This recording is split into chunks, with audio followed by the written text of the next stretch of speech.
استعمال کرنا ہے. ٹھیک ہے. شعر نمبر 2 ہے, دیکھیں.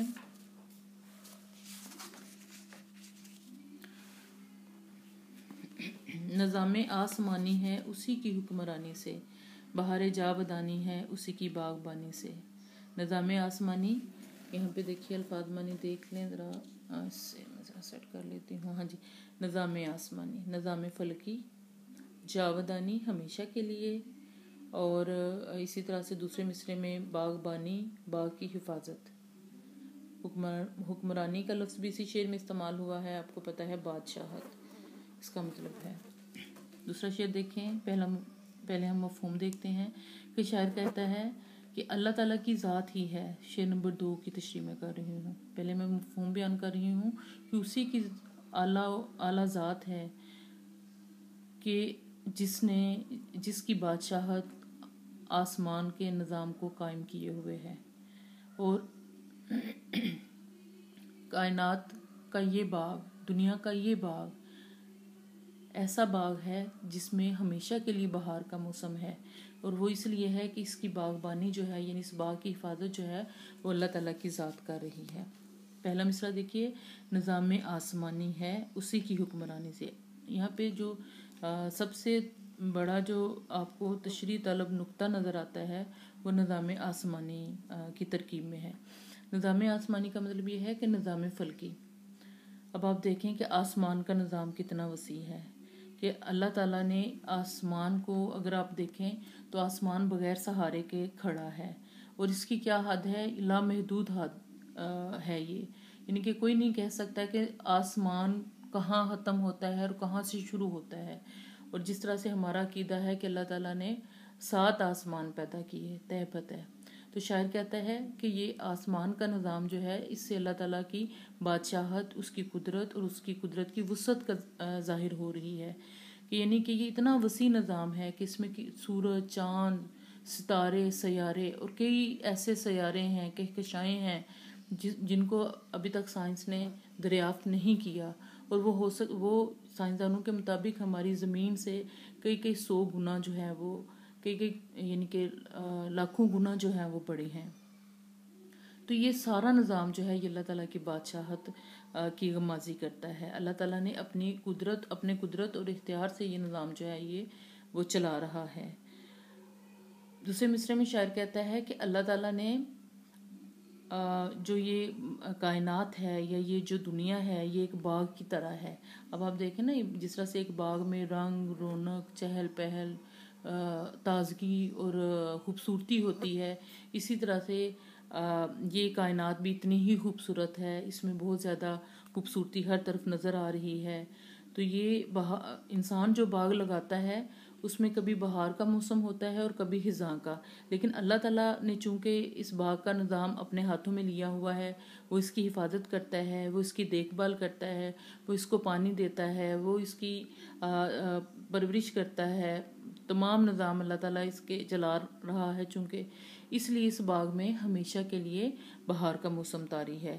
اس کی بہار کو کبھی بھی زوال نہیں آ سکتا, اس لیے کہ یہ اللہ تعالیٰ خود بھی چونکہ ہمیشہ کے لیے حی القیوم ہے, اس لیے اس کی پیدا کی ہوئی جو چیزیں ہیں یا اس کی جو قدرت ہے وہ بھی ہمیشہ کے لیے ہے. اور قرآن پاک میں ہے, سورہ آل عمران میں ہے, اور اللہ ہی کے لیے ہے آسمانوں اور زمین کی بادشاہت, اور اللہ ہر چیز پر قادر ہے.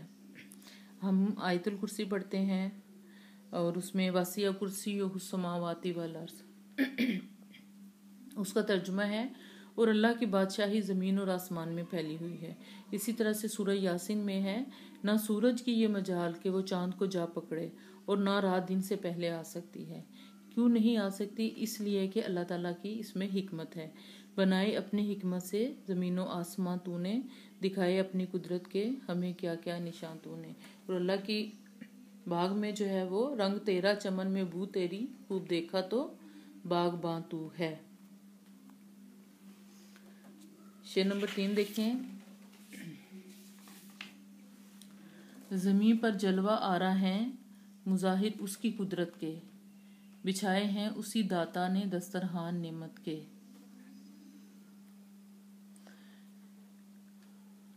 شاعر کہتا ہے کہ اس زمین پر اللہ تعالیٰ کی قدرت کی نشانیاں جا بجا نظر آ رہی ہیں۔ جلوہ آ رہا کا مطلب ہے خوبصورتی دکھانا، یعنی جلوے دکھا رہی ہیں، خوبصورتی دکھا رہی ہیں۔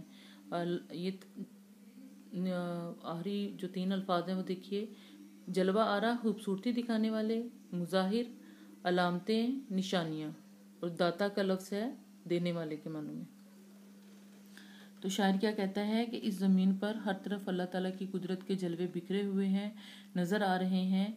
اور دوسرے مصرعے میں شاعر کہتا ہے، یعنی اس کا مفہوم یہ ہے کہ یہ کائنات ایک وسیع دسترخوان کی مانند اللہ تعالیٰ نے بچھا دی ہے، اور اس کائنات کے وسیع دسترخوان میں اس نے اپنی تمام مخلوقات کے لیے ہر نعمت کو چن دیا ہے۔ یعنی جس طرح سے ہم دسترخوان لگاتے ہیں، کپڑا بچھاتے ہیں کھانا کھاتے وقت، اور اس پہ پھر اپنی استعداد اور حیثیت کے مطابق مختلف کھانے جو ہیں وہ چن دیتے ہیں، تو چونکہ یہ اللہ تعالیٰ کا دسترخوان ہے اور اس کا میزبان جو ہے وہ چونکہ اللہ تعالیٰ ہے، اس لیے اس کا یہ جو دسترخوان ہے یہ بہت زیادہ وسیع ہے، اور اس کی نعمتیں جو ہیں اس دسترخوان پہ وہ بھی ان گنت ہیں، لا تعداد اور بے شمار ہیں۔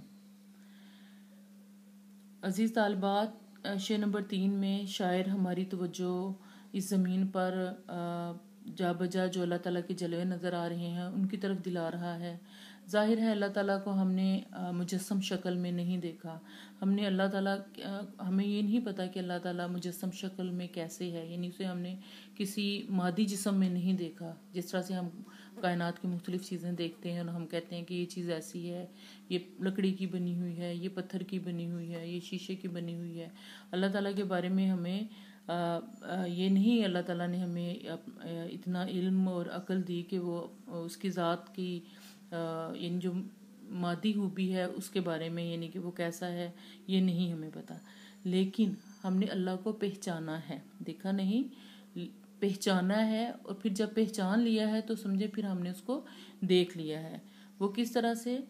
وہ اس طرح سے کہ جس طرح سے ہم اگر اپنی عام طور پہ بھی اپنی معمول کی زندگی میں بھی کوئی چیز دیکھتے ہیں، جیسے مثال کے طور پہ ہم کو کرسی دیکھتے ہیں، میز دیکھتے ہیں، کوئی بہت خوبصورت پینٹنگ دیکھتے ہیں، تصویر دیکھتے ہیں، پھر ہم جب اس پہ غور کرتے ہیں ہم کہتے ہیں واہ کیا کمال کی ہے، کیا خوبصورت ہے، یہ تو بہت خوبی سے بنائی گئی ہے، پھر اس کا بنانے والا جو ہے وہ بہت بڑا ماہر ہے، وہ اس کو اپنے ہنر میں کمال ہے۔ اسی طرح سے جب ہم اس کائنات کو دیکھتے ہیں، اس میں زمین دیکھتے ہیں، اس پہ رنگ برنگ کے پھل پھول دیکھتے ہیں، درخت دیکھتے ہیں، خوبصورت وادیاں دیکھتے ہیں، دلکش نظارے دیکھتے ہیں، اسی طرح سے خوبصورت جھرنے، آبشاریں، دریا، سمندر، آسمان کی طرف اگر نظر دوڑاتے ہیں تو آسمان پہ جو چاند ہے جو رات کی تاریکیوں کو کم کرتا ہے، سورج جو کہ روشنی اور حرارت کا منبع اور مرکز ہے، وہ پوری کائنات کو روشن کرتا ہے۔ بہت سی چیزیں ایسی ہیں جو ہمیں اپنی طرف ہماری توجہ جو ہے وہ دلاتی ہیں یا کھینچتی ہیں، دلکش چیزیں ہیں۔ وہ تمام چیزیں پکار کے کہہ رہی ہیں کہ ہمیں کوئی بنانے والی ہستی ہے، اور وہ جتنی ہم خوبصورت ہیں، یعنی اللہ جمیل و یحب الجمال، یعنی جتنی ہم خوبصورت ہیں وہ خود بھی خوبصورت ہے، یعنی کہ جتنا ہم اپنے دیکھنے میں مکمل اور کامل ہنر نظر آ رہا ہے، یعنی کہ جتنی ہم مکمل جس کی صنائی کا نتیجہ ہے، ہنر کا نتیجہ ہے، وہ ذات بھی کامل اور مکمل ہے۔ تو ہم نے اللہ کو اس کی نشانیوں سے پہچانا ہے۔ نشانیاں کیا ہیں؟ کہ سورج کوئی تو ہے جو مشرق سے سورج کو طلوع کرتا ہے اور مغرب سے غروب کرتا ہے، کوئی ایسی ہستی ہے جس کے حکم سے موسم اپنے اپنے وقت پہ آتے جاتے ہیں، کوئی ایسی ہستی ہے جس نے آسمان کو بغیر سہارے سے کھڑا کیا ہوا ہے، جو سمندروں کو اور دریاؤں کو، جو دریاؤں کے دھاروں کو سمندروں کی طرف لے جاتی ہے۔